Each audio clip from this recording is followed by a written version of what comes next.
At 1:17 in the morning, my husband's executive assistant sent me a 15-second voice message.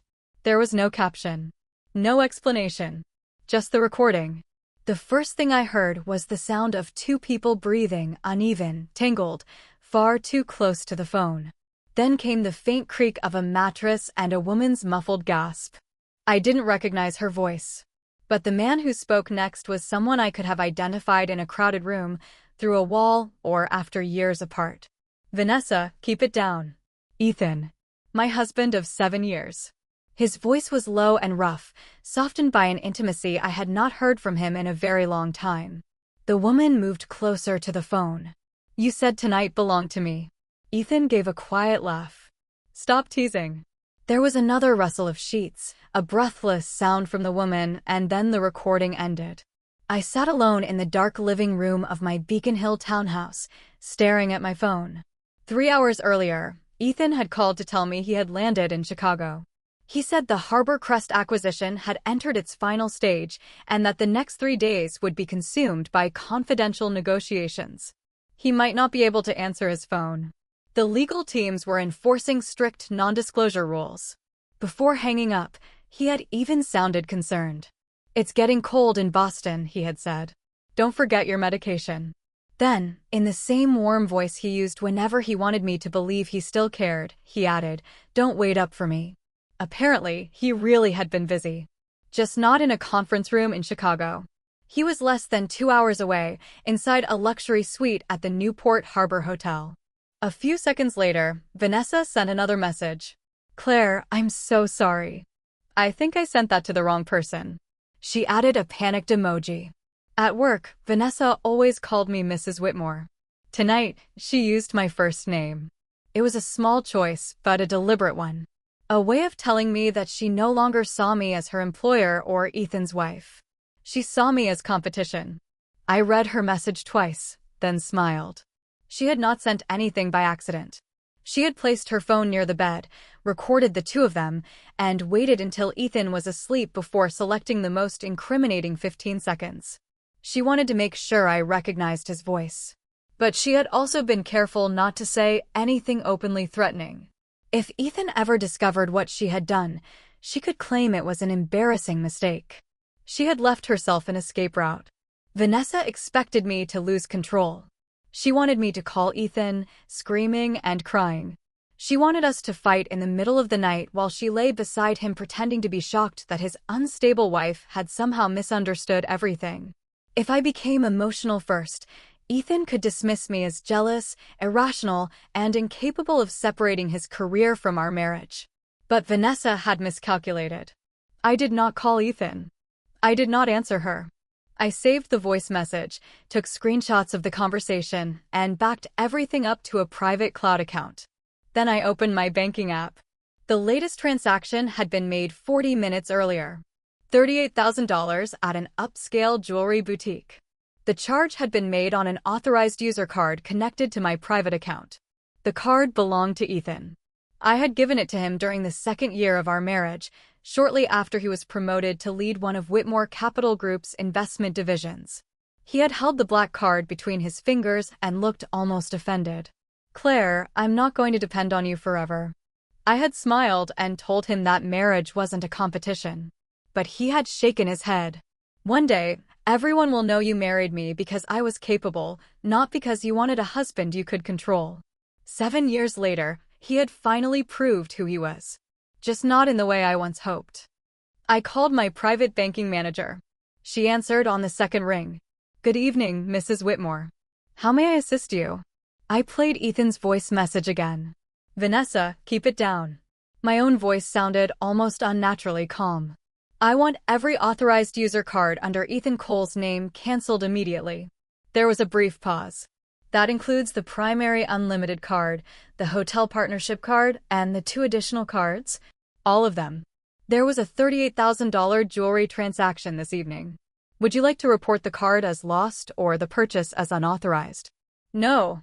I stared at Vanessa's fake apology. "The card isn't lost." My banking manager waited.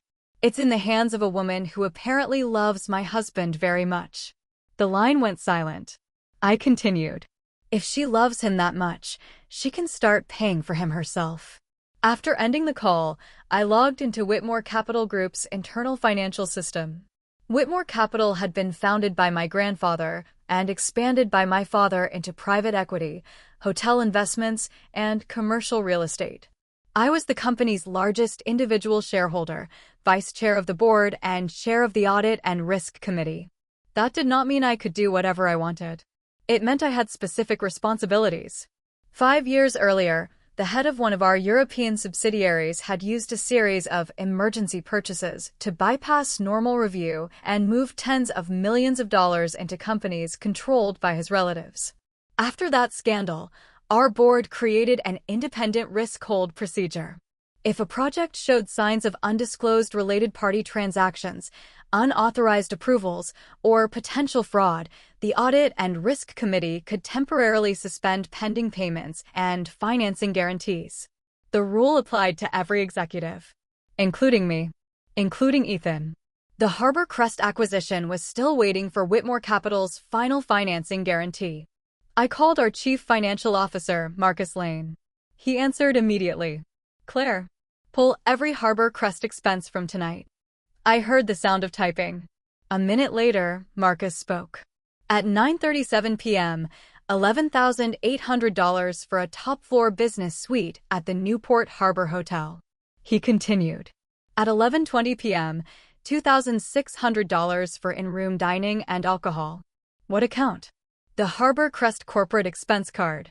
Both are listed under client entertainment.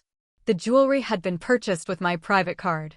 The hotel room and room service had been paid for by the company. Ethan had not only used my money to buy his mistress jewelry. He planned to make Whitmore Capital pay for the room where they slept together. Was a client registered to that suite?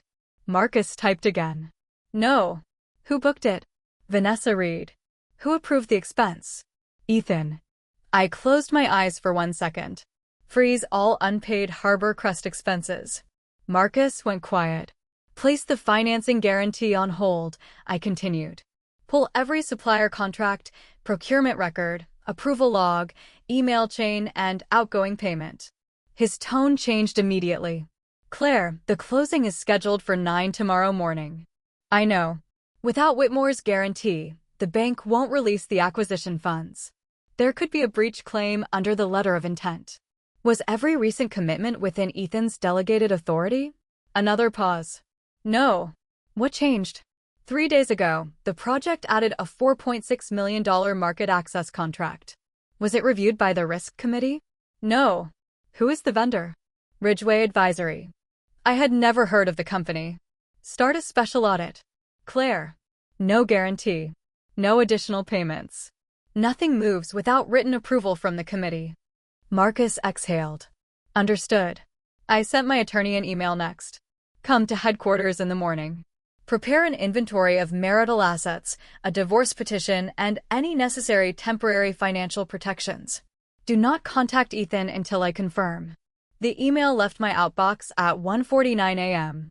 Only then did I set my phone down. My hands were cold. I had imagined that discovering an affair would make me scream. I thought I would cry, throw something, or feel a dramatic piece of myself break. Instead, I felt hollow. A 7-year marriage was not a credit card. I could not cancel it with one phone call and feel nothing. I remembered Ethan proposing outside a cafe on Beacon Hill during a summer storm. The ring had been modest because he could not afford anything more. Rain ran down his face as he held both my hands. I don't have much right now, he said. But if you trust me, I swear I'll never make you regret it. I trusted him. I recommended him for a role at Whitmore Capital. I defended him when board members questioned whether hiring my boyfriend would create a conflict. I introduced him to investors, clients, and executives who would never have taken his calls otherwise. He worked hard. That part was true. He was smart, ambitious, and relentless. He had also sat beside me all night after surgery. When I lost our baby 3 years ago, he held me in the hospital and promised that children would never determine whether we were a family. We had loved each other once. That was why the recording hurt. But pain was not a reason to forgive him. It was not a reason to keep pretending I had heard nothing. At the Newport Harbor Hotel, Vanessa was attempting to complete payment on the jewelry. The boutique's card terminal rejected the transaction 3 times. At first, she assumed the bank had flagged it because of the amount. Then Ethan's phone began filling with automated corporate alerts. Harbor Crest payments suspended. Financing guarantee paused. Special audit initiated. He called Marcus immediately. Marcus told him only one thing. The hold was issued by the chair of the Audit and Risk Committee. No one can remove it without Claire's written approval. That was when Ethan realized the problem was larger than a declined credit card. The acquisition he had spent 6 months building could collapse before sunrise. His promises to the board could collapse with it. At 3:46 a.m., I heard a car stop outside. My Beacon Hill townhouse had belonged to me before the marriage. Because of Ethan's schedule, he had spent most of the past year in a company apartment in the Seaport district. He did not have his townhouse key with him.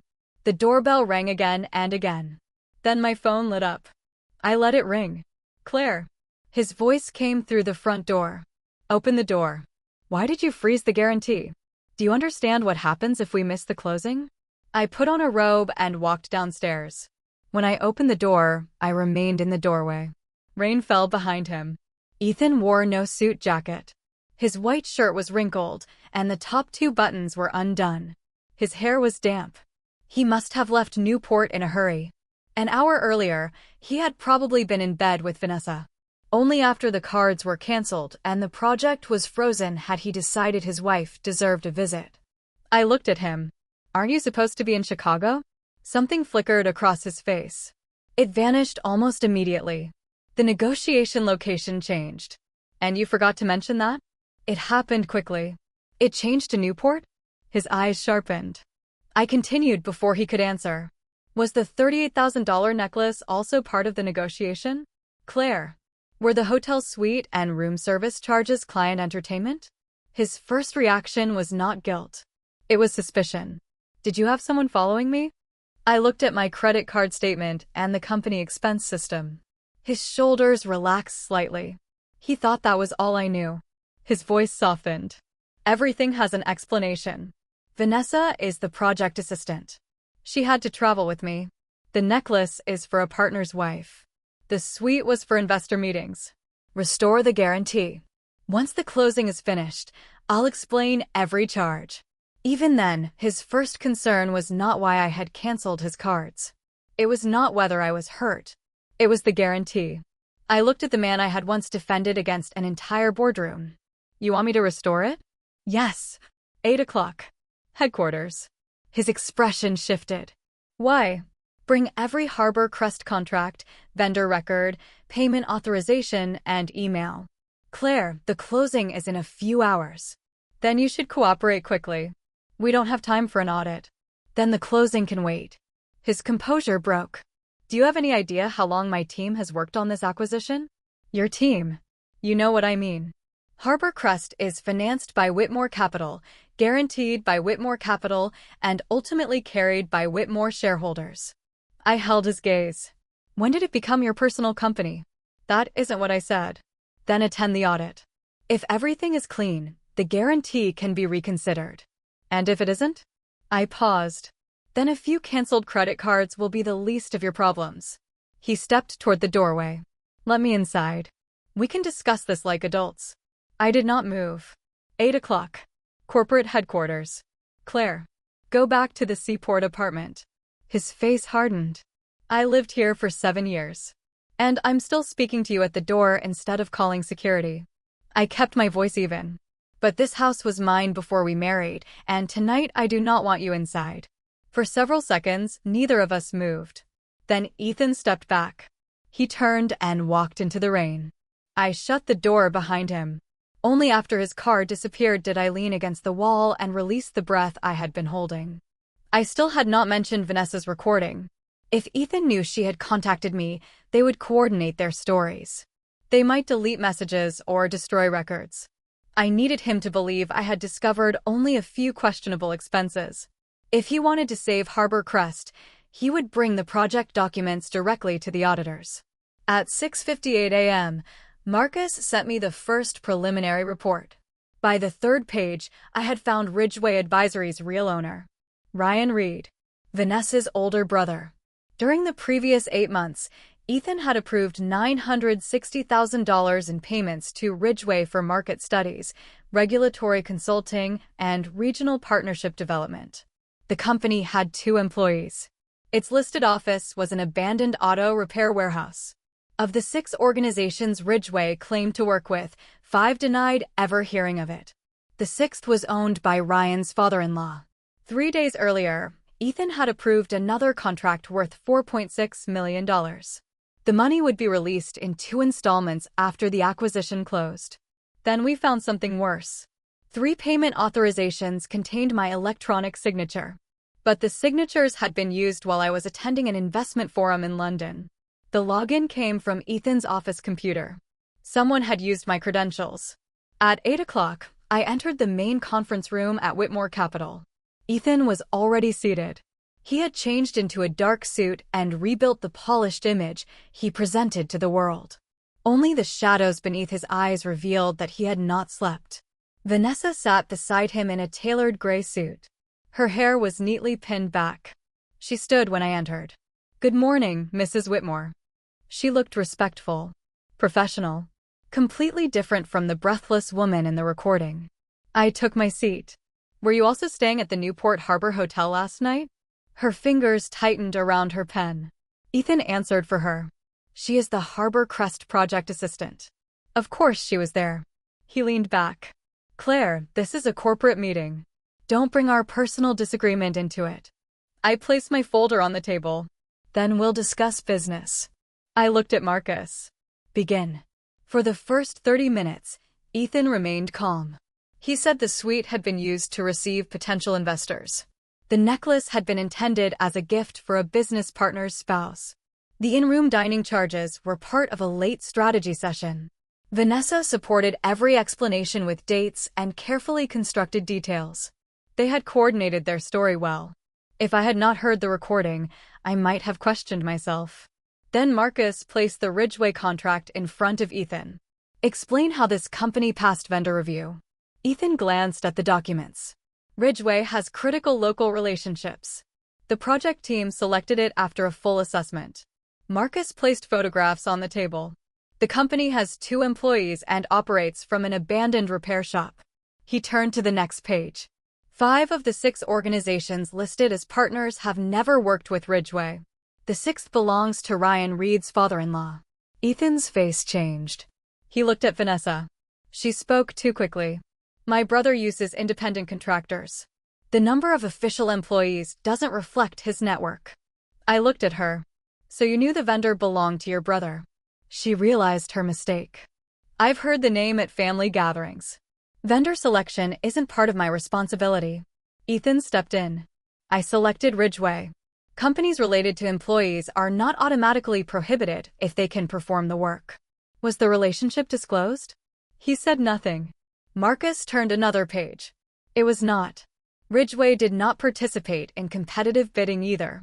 Ethan designated it as the sole vendor under an emergency exception." I looked at him. "Harbor Crest has been in development for 6 months. Why did a $4.6 million emergency contract appear 3 days before closing?" "It was a business decision." His fingers tapped against the table. "We discovered a gap in the original market strategy. I had authority to solve it. You had authority to select a vendor."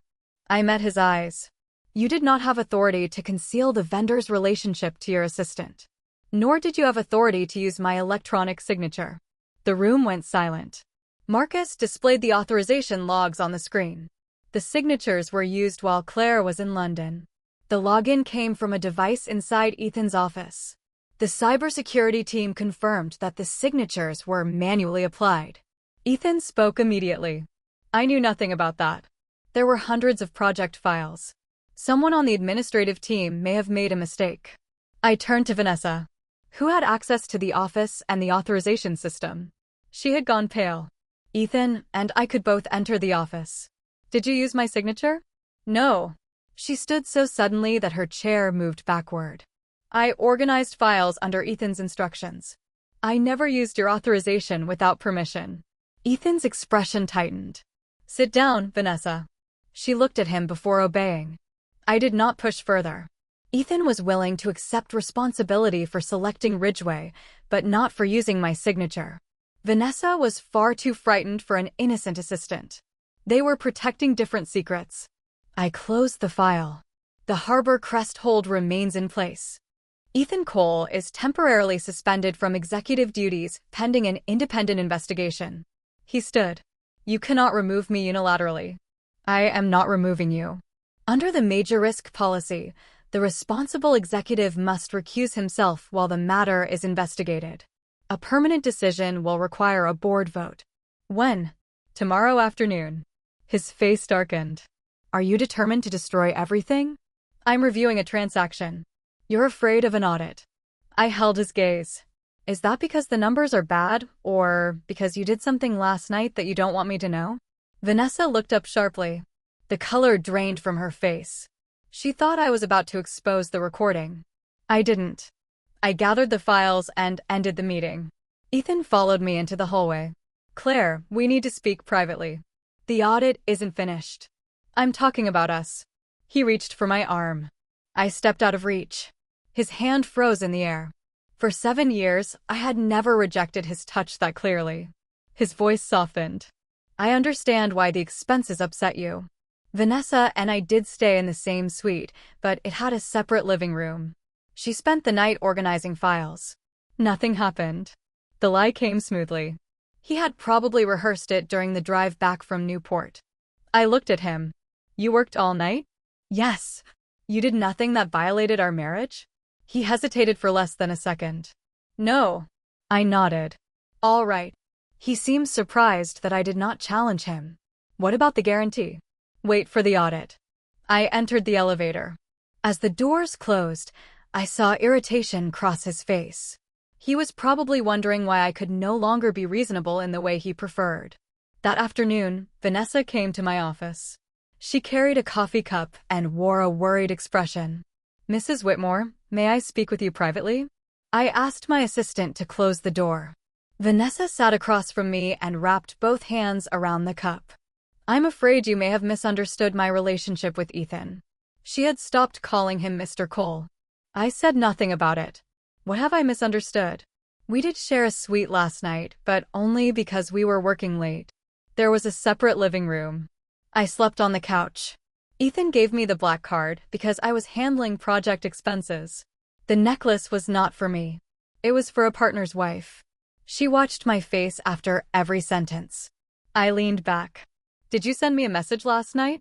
Her fingers tightened. I may have sent a voice note by accident. What was in it? The hotel was noisy. I didn't listen before sending it. I tried to delete it, but it was too late. She swallowed. You didn't hear anything that could have been misunderstood, did you? I looked at her. What did you want me to hear? Nothing. She shook her head quickly. I was worried you might draw the wrong conclusion. I nodded. Relax. I didn't suspend Harbor Crest because of that recording. Relief moved across her face. I knew you were a rational person. She leaned forward slightly. Ethan has worked so hard for this company. What hurts him most is when people say he only succeeded because he married into the Whitmore family. Suspending him publicly damages his dignity. I opened another document. Then you should comfort him. She did not hear the contempt in my voice. I will. After she left, I stopped the recording on my phone. I did not intend to use our conversation as corporate evidence. It proved only that Vanessa had contacted me and was lying about what happened. The professional case against them needed to rest on contracts, emails, authorization logs, and bank records. Later that afternoon, Marcus sent me the updated financial tracing. Ridgeway had received $960,000. $680,000 had been transferred out almost immediately. $220,000 went to Ryan Reed's personal account. $240,000 went to an investment account controlled by Vanessa. $220,000 went to a consulting company registered in Delaware. The remaining $280,000 stayed inside Ridgeway, enough to pay a few legitimate expenses and create the appearance of a real business. The Delaware company was hidden behind several layers of ownership. But the incorporation emails, verification number, and transfer instructions were all connected to Ethan's private phone and email. The chain was complete. Ethan was not an innocent man manipulated by his mistress. He knew Ridgway was incapable of performing the work. He approved inflated contracts and planned to divert part of the money into a company he controlled. What he had not expected was that Vanessa and Ryan would secretly take an even larger share for themselves. They had not simply deceived one another. They had conspired against Whitmore Capital while planning separate betrayals within their own partnership. The emergency board meeting began the following afternoon. Before the directors arrived, Ethan contacted several of them privately. He told them Harbor Crest was commercially sound. He claimed I had frozen the transaction because of a marital dispute. When the meeting opened, he spoke first. Harbor Crest has already passed investment review and has a strong strategic foundation. I acknowledge that certain business expenses were not categorized properly. But Claire's decision to freeze the acquisition because of a family conflict has damaged the company and undermined normal governance. Several directors who had worked closely with him agreed. Marital issues should be handled privately. Personal emotions cannot drive investment decisions. Ethan has created significant value for Whitmore Capital. One expense dispute should not erase his record. I did not discuss the affair. I nodded to Marcus. The first slide displayed Ridgway Advisory's corporate records. Next came the false partner list. Then the undisclosed family connection. Then the outgoing payments. Finally, the transfer of $220,000 into the Delaware Consulting Company. The atmosphere changed immediately. Ethan stood. That is not my personal account. Marcus displayed the formation documents. The company is held through multiple entities. However, the registration email, authentication number, and outgoing payment instructions are connected directly to you. Ethan responded quickly. That entity was created as an independent operating platform for Harbor Crest. The funds were temporarily held there for future expansion. You never disclosed the company to the board, I said. It was not included in the acquisition structure. The transaction had not closed, yet project funds had already been transferred. That is not normal operating procedure. Ethan turned toward Vanessa. Did you use my email to authorize that transfer? She shook her head. No. Who else had my password? You gave it to me. Her voice trembled. But I never accessed the Delaware account. For the first time, they openly suspected each other in front of the board. I stopped the argument before it could become a spectacle. Regardless of who sent the final instruction, Ethan concealed a related party relationship, approved an inflated sole source contract, and bypassed risk review. The unauthorized electronic signatures will be referred to outside investigators and law enforcement. After discussion, the board voted. The current Harbor Crest acquisition structure was terminated. Ethan Cole was removed as executive vice president. His unvested equity awards were frozen pending clawback review. Vanessa Reed was suspended and required to cooperate with the investigation. Every motion passed. Ethan remained seated after the meeting ended. He stared at the table as if he could not understand how the room he had once controlled had turned against him. When I left, he followed. Claire, I can explain the Delaware company. I was trying to build something that didn't depend on Whitmore. With Whitmore's money, the funds would have been repaid after the project succeeded. I almost smiled. Everyone who moves company money without authorization says the same thing after they are caught. He stepped in front of me. What about our marriage? Are you really ending 7 years without letting me explain? My attorney will serve you with divorce papers tonight. His face changed. You're divorcing me? You do not need to sign anything tonight. After service, all communication about the marriage and our assets will go through counsel. Claire, 7 years cannot end because of a few accounting questions. You're right. I looked at him. A few accounting questions are not enough. So before the divorce proceeds, I will give you one final opportunity to explain your relationship with Vanessa. That evening, the corporate investigators finished their initial interviews and left. The company investigation and my marriage were separate matters. I had not played the intimate recording for the board.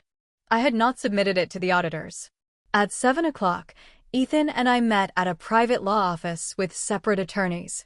Vanessa attended with her own lawyer because she needed to answer questions about the authorization system and Ridgeway transfers. Ethan spoke first. I acknowledged that Ridgeway was connected to Vanessa. I also acknowledged that the Delaware company was intended as a future business platform. But it was not a personal account, and I did not steal company money. I never authorized anyone to use Claire's electronic signature. Vanessa stared at him. What are you saying? You're trying to put everything on me? I'm stating the facts. Ridgeway belongs to your brother, and you had access to the authorization system. Tears filled her eyes. You told me that once Harbor Crest closed, the board would support you as Whitmore's next CEO. You said that if you controlled enough major projects, Claire couldn't remove you even if she divorced you. Ethan's jaw tightened. I never told you to forge her signature. But you knew Ridgeway couldn't perform the work. You personally approved the first $960,000. That was a consulting payment. Then why did part of the consulting payment go into your new company? Vanessa leaned toward him. You told me that $220,000 was our startup money for when we left Whitmore. Ethan's expression changed. I never said that. You did. Vanessa opened their text messages. You said once Harbor Crest succeeded, the board would believe the company couldn't survive without you. You said Claire understood risk, but didn't know how to create growth. You said her father was preparing to retire, and if you completed this acquisition, the CEO position would be yours. You promised that after you gained control, you would promote me into management. Ethan looked at me. I was telling her what she wanted to hear. I held his gaze. So you admit there was a relationship that required long-term reassurance. He said nothing. I placed my phone on the table. Since you still believe I misunderstood, let's listen to something. I played the recording. Their breathing filled the quiet office. Then Ethan's voice. Vanessa, keep it down. Vanessa's soft laugh followed. You said tonight belonged to me. Ethan answered, stop teasing. The 15 seconds ended. No one spoke. Ethan stared at the phone. Then he turned toward Vanessa. You recorded us? She moved back in her chair. Ethan, let me explain. You recorded me and sent it to Claire? I wanted her to file for divorce. Vanessa's voice broke. You kept saying it would happen soon, but you made me wait for 3 years. I was tired of hiding in hotel rooms. I was tired of being only your assistant. You said that if Claire initiated the divorce, it wouldn't hurt your chances of becoming CEO. I was helping you. Ethan stood. Who told you to do that? If you had not sent that recording, she never would have audited the project. I laughed quietly. Even then, he was not angry because Vanessa had humiliated his wife. He was angry because she had exposed them too early. Vanessa understood it too. Her tears slowed. You were never going to marry me, were you? You only needed me to do the things you didn't want connected to your name. And now that everything has failed, you want me to take the blame. Ethan's voice turned cold. If you and Ryan had not gotten greedy and taken $460,000 for yourselves, none of this would have happened. Vanessa stared at him. So your problem isn't that we stole company money. Your problem is that we kept too much. She laughed bitterly. The hotel rooms, the jewelry, and the apartment were all things you offered me. You told me you were about to become the real power inside Whitmore. You said the board would stop seeing you as Claire Whitmore's husband. Now that you have lost everything, suddenly I'm the greedy one? They began accusing each other in front of their lawyers. Ethan admitted that he knew Ridgeway could not fully perform the contract, but insisted it was a temporary vehicle for future operations. Vanessa admitted using my electronic signature without formal authorization, but claimed she had been carrying out Ethan's larger plan. Each tried to prove that the other was the mastermind. Instead, they confirmed one another's involvement. I allowed my attorney to place the divorce petition and temporary financial notice in front of Ethan. These are the filed documents. I spoke calmly. You do not need to sign them tonight. From now on, your attorney should contact mine. Ethan looked at the papers as if he had only now realized that losing me was a separate consequence from losing his job. Claire, I didn't love her. It started as one mistake. After that, she had access to sensitive information. I had to keep her calm. Vanessa let out a harsh laugh. You didn't love me? Last night you promised to take me to Paris after the closing. Shut up. I looked at both of them. Vanessa believed she had stolen a powerful, wealthy man who loved her. Ethan believed Vanessa was young, loyal, and permanently impressed by him. One wanted access. The other wanted worship. Neither had ever trusted the other. Whether you loved each other is irrelevant to me. I looked at Ethan. Let your lawyers speak to mine. His voice shook. 7 years means nothing to you? Do you remember when I first joined Whitmore? Everyone thought I was there because of you.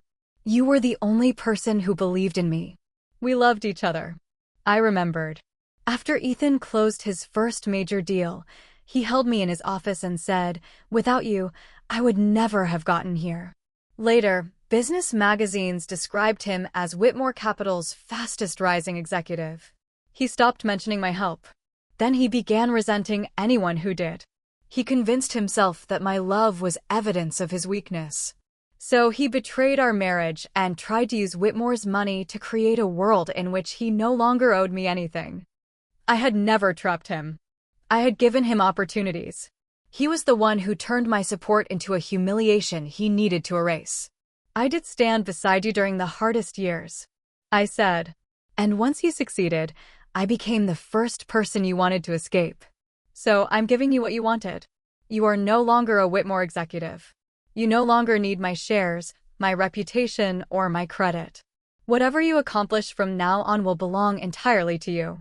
Ethan finally understood what that meant. Without the company, my family's network, or the authority attached to his title, he would have to discover how much of his success had truly been his. The investigation continued for weeks. Vanessa and Ryan became the subjects of a criminal inquiry involving unauthorized electronic approvals, misappropriation of funds, and contract fraud. Ethan faced civil claims and potential criminal exposure for concealing a related party transaction, approving false contracts, and diverting project funds. His unvested equity awards were canceled.